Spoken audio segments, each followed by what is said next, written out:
Welcome back to my channel, Smoking and Grilling and Cooking with me, AB.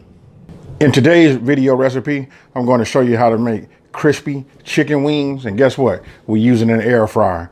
Listen, I was a little skeptical in the beginning about how is this going to work and not using no grease. I watched a lot of videos, seen other people do it.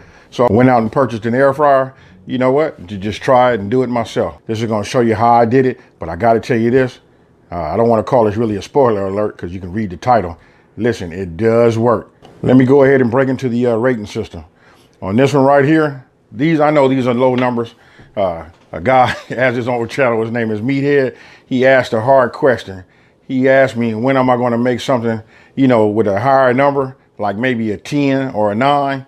And he also asked me, what do I consider that, what will be a 10 or a 9. Meathead, I got something for you, buddy. So, to go ahead and give this a number, I'm going to go ahead and use my rating system. My rating system works like this, from 1 to 10, 10 being the most difficult. We're going to go ahead and give this a 3 or a 4. Let's go with a 3. This is easy. You batter your chicken. Once you put your flour and your seasoning on it, you put it in the air fryer. Once it's in the air fryer, you set it. You come back after halfway cooking it. You look at it, spray some cooking oil on the spots that has the flour on there that didn't all the way cook. Then you can rotate it over. Put it back in for the remainder of the time and let it be.